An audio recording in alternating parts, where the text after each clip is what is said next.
दोस्तों नमस्कार, मैं हूं डॉक्टर प्रदीप प्रसन्न। आप सबका स्वागत है हिंदी की बिंदी चैनल पर। हिंदी भाषा, हिंदी व्याकरण, हिंदी साहित्य संबंधित तमाम तरह के तथ्यात्मक टॉपिकों की जानकारी हम इस चैनल के माध्यम से देते हैं। आइए आज नया टॉपिक कुछ सीखते हैं।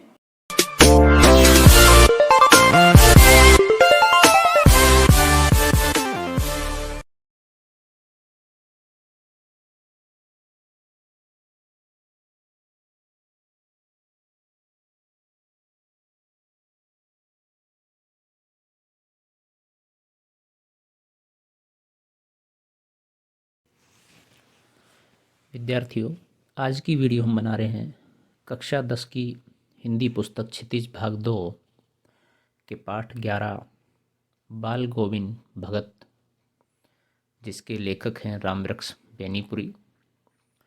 इस पाठ के प्रश्नों के उत्तरों को लेकर के हम वीडियो बना रहे हैं।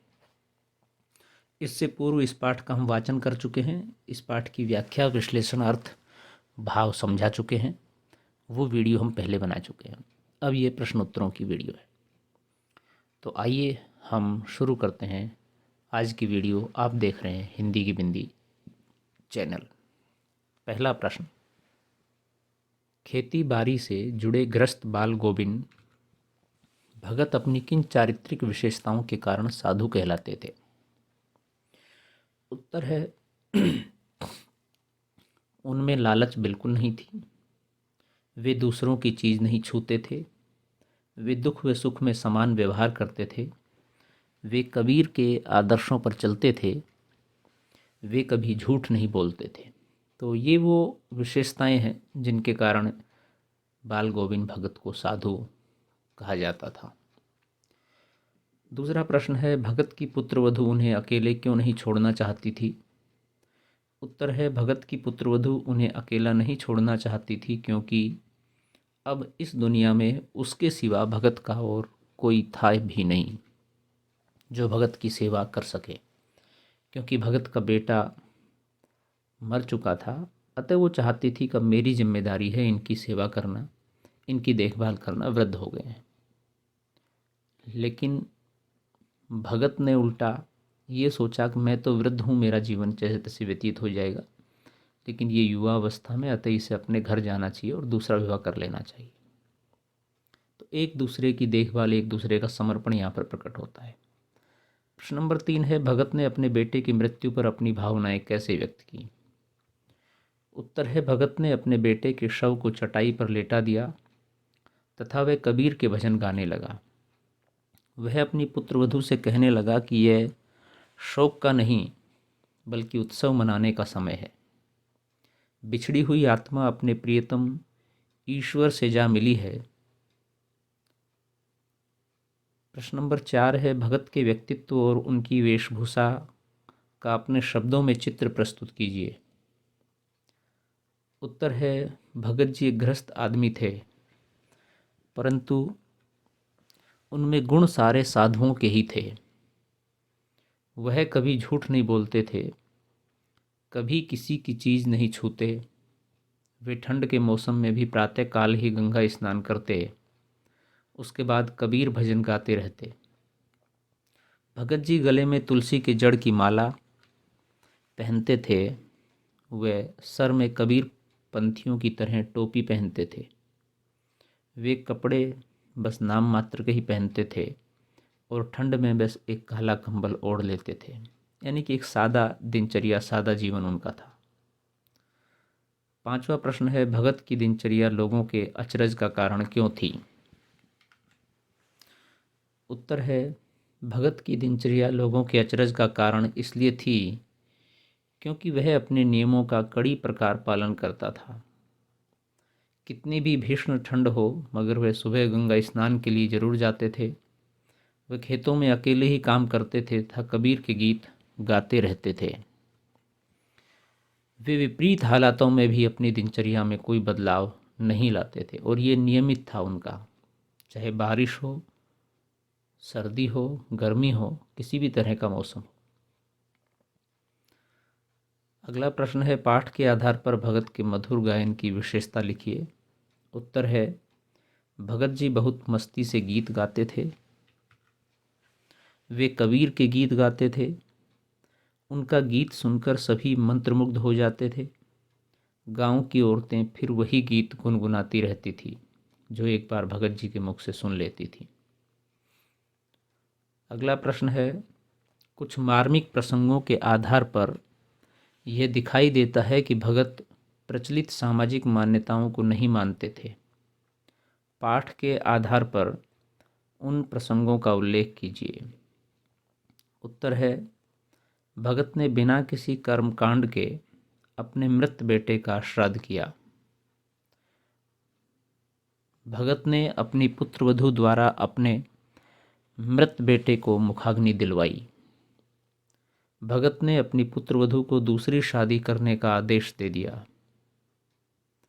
वे दूसरे साधुओं की तरह भिक्षा मांगकर खाने में विश्वास नहीं रखते थे। तो ये सारी बातें पता लगता है कि वो परंपरागत रूप से सामाजिक मान्यताएं हैं उनको बहिष्कार कर रहे हैं, उनको नहीं मान रहे हैं। कबीर कि सच्चे मायने में उपासक हैं, कबीर की बातों को स्वीकार करने वाले हैं, सिर्फ उनको गाने वाले नहीं हैं। 8वां प्रश्न है, धान की रोपाई के समय समूचे मोहल्ले को भगत की स्वर लहरियां किस तरह चमत्कृत कर देती थी? उस माहौल का शब्द चित्र प्रस्तुत कीजिए। उत्तर है, धान की रोपाई के समय भगत के गीत के स्वर पूरे माहौल को झूमने पर मजबूर कर देते थे। सारी औरतें अपने होठों को हिलाकर धीमे स्वर में वही गीत गुनगुनाती रहती थी। हर किसी का मन खेतों में लगा रहता था। वे सब आनंद से काम करते थे। रचना और अभिव्यक्ति के प्रश्न नंबर 9। पाठ के आधार पर बताएं कि भक्त की कबीर पर श्रद्धा किन किन रूपों में प्रकट हुई है। उत्तर है, भक्त कबीर के ही गीत गाते रहते थे।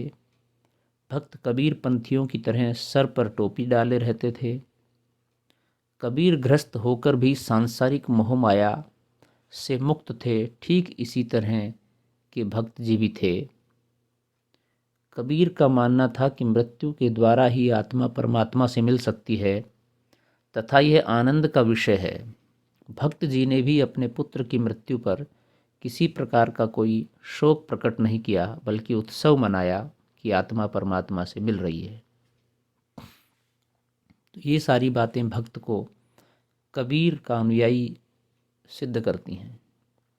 अगला प्रश्न है, गांव का सामाजिक सांस्कृतिक परिवेश आषाढ़ चढ़ते ही उल्लास से क्यों भर जाता है? उत्तर है, आषाढ़ की रिमझिम बारिश में भक्त जी मधुर गीत गुनगुनाकर खेती करते थे। उनके गीतों से हर कोई झूमने लगता था। इसी कारण हर कोई उल्लास से भर जाता था। प्रश्न नंबर 11 है, ऊपर की तस्वीर से यह नहीं माना जाए कि भक्त साधु थे। क्या साधु की पहचान पहनावे के आधार पर की जानी चाहिए? आप किन आधारों पर यह सुनिश्चित करेंगे कि अमुक व्यक्ति साधु है? उत्तर, केवल पहनावा ठीक प्रमाण नहीं किसी को साधु कहने का। भगत जी अपने कर्मों के कारण साधु कहलाए थे। सुख दुख हर हालात में समान रहना, झूठ न बोलना, एक नियमित दिनचर्या का पालन करना आदि साधुओं के गुण हैं। सभी के साथ समान व्यवहार करना, सभी के कल्याण की सोचना और कामना करना, ये साधुओं के गुण होते हैं। मोह माया गृहस्थी का चक्कर छोड़कर ईश्वर भक्ति में लगे रहना, ईश्वर के भजनों को गुनगुनाना, उनका गुणगान करना, ये सभी लक्षण जिसमें हों वह साधु है। इनके आधार पर ही मैं साधु की पहचान करूंगा, उसे ही साधु मानूंगा जिसमें ये लक्षण होंगे। भाषा अध्ययन के प्रश्नों की बात करें तो इस पाठ में आए कोई 10 क्रिया विशेषण छांट कर लिखिए और उनके भेद भी बताएं। धीरे धीरे ये रीतिवाचक क्रिया विशेषण है। जब जब ये कालवाचक क्रिया विशेषण है। थोड़ा थोड़ा परिमाणवाचक क्रिया विशेषण।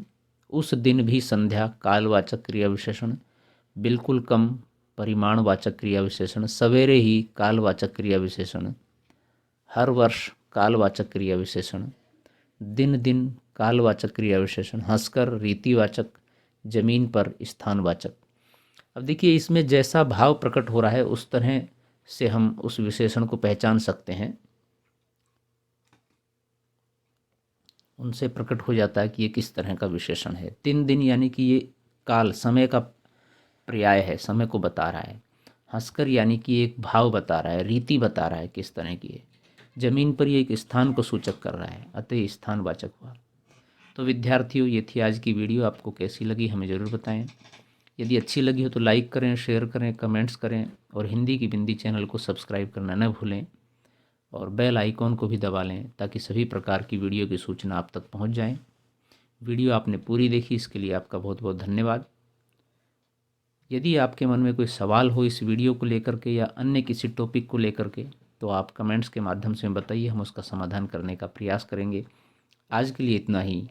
नेक्स्ट वीडियो में नेक्स्ट टॉपिक साथ फिर मिलते हैं, तब तक के लिए शुक्रिया, नमस्कार।